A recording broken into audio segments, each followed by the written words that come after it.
कहते हैं। क्रिया से संबंध बताने वाले शब्द को क्या बोलते हैं? कारक कहते हैं।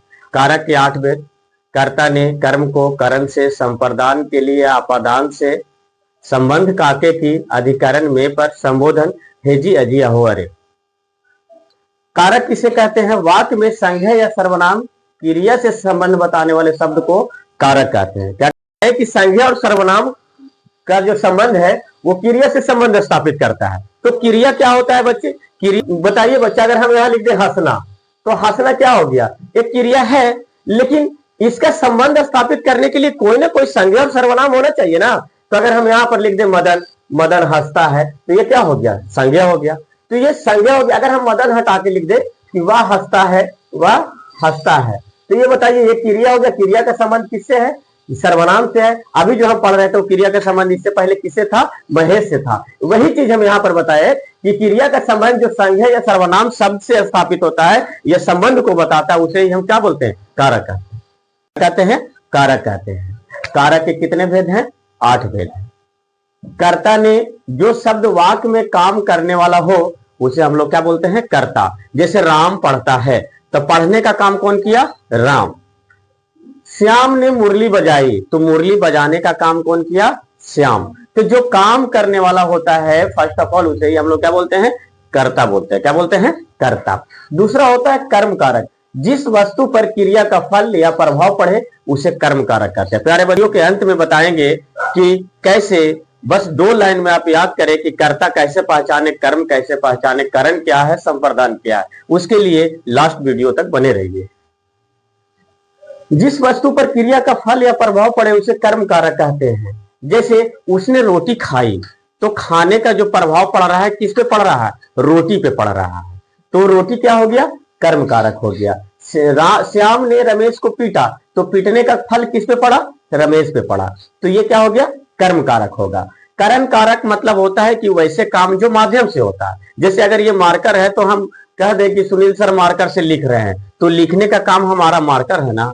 बच्चे साइकिल से स्कूल जा रहे हैं, तो स्कूल तो जा रहे हैं, लेकिन जाने का माध्यम क्या हो गया? साइकिल है। मेरे पिताजी एरोप्लेन से दिल्ली जा रहे हैं, तो दिल्ली तो जा रहे हैं, तो उनका जाने का माध्यम क्या है? एरोप्लेन है। तो जो काम माध्यम से होता है, जो काम हम माध्यम से करते हैं, मेरी माता जी कैंची से कपड़ा काटती है, तो कपड़ा जो काट रही है वो कैंची क्या है? काटने का माध्यम है। वो क्या हो गया? जो काम हम माध्यम से करते हैं वो क्या हो गया? करण कारक हो गया। संप्रदान कारक जिसके लिए कोई काम किया जाए, जैसे डॉक्टर ने मरीज को दवा खिलाई, तो डॉक्टर ने क्या अपने लिए दिया दवा खाया? वो डॉक्टर ने जो है वो मरीज के लिए काम किया।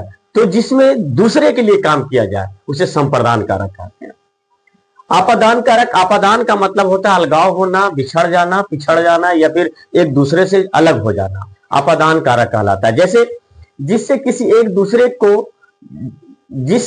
एक वस्तु को दूसरी वस्तु से अलग हो जाना ही क्या कहलाता है? आपादान कारक कहलाता है। जैसे पेड़ से पत्ते गिरते हैं। प्यारे बच्चों, पेड़ से जब पत्ता गिर रहा है तो पत्ता जो है वो पेड़ से अलग हो रहा है ना। बेड से बच्चे गिर रहे हैं, तो बेड को छोड़कर बच्चा गिरा ना। पिताजी कमरे से बाहर आ रहे हैं, तो पिताजी कमरे को छोड़कर बाहर आए ना। तो जिसमें किसी वस्तु से किसी को अलगाव होने का बोध हो, अलग होने का बोध हो, उसे क्या बोलते हैं? आपादान कारक बोलते हैं। प्यारे बच्चों, अभी हमने चार भेद को पढ़ा। नेक्स्ट वीडियो में जो बची हुई 4 है उसको हम लोग डिटेल करेंगे। हम बताए थे कि वीडियो को ज्यादा पढ़ने की आवश्यकता नहीं है। आप कैसे पता करेंगे कि कर्ता क्या है, कर्म क्या है, करण क्या है, कर्ता कारक किसे कहते हैं, कर्ता कारक सेंटेंस में कौन है, कर्म कारक कौन है, उन सारी बातों को यूं ही क्या है चुटकी बजाते हुए आप क्या कर सकते हैं? इन बातों को सीख सकते हैं। कैसे? देखिए, कर्ता जो विभक्ति चिन्ह होता है वो ने लगा होता है। सेंटेंस में अगर दिया हुआ है वो आपसे पूछे कि इसमें कर्ता कारक कौन है, तो आप उसमें सवाल कीजिए कि जैसे इसमें दिया हुआ था कर्ता कारक में कि राम जाता है, तो कौन जाता है? तो आपको उत्तर मिलेगा कि राम। तो आप राम को कर्ता कारक कह सकते हैं, है ना। कर्म कारक को कैसे शॉर्टली पहचानेंगे? जैसे यहाँ पे कर्म विभक्ति चिन्ह जो होता है उसमें को लगा होता है, और अगर हम इसमें क्या और किसको सवाल करें तो हमें कर्म कारक बहुत ही आसानी से पता चल पाता है। जैसे कर्म कारक जो है, उसने रोटी खाई, तो आप इसमें सवाल कर सकते हैं किसने रोटी खाई? तो किसने खाई? उसने रोटी खाई, क्या खाई? आप यहां पे जाके सवाल कीजिए और क्या लगाइए तो आपको जो उत्तर मिलेगा वही क्या हो गया, कर्ण कारक हो गया। श्याम ने रमेश को पीटा, किसको पीटा, क्या और किसको लगाने के बाद जो आपको उत्तर मिलता है वो क्या हो गया, कर्म कारक हो गया। क्या हो गया बच्चे, कर्म कारक हो गया। करण तो बहुत आसान है, जो काम माध्यम से होता है उसकी विभक्ति चिन्ह से लगा होता है।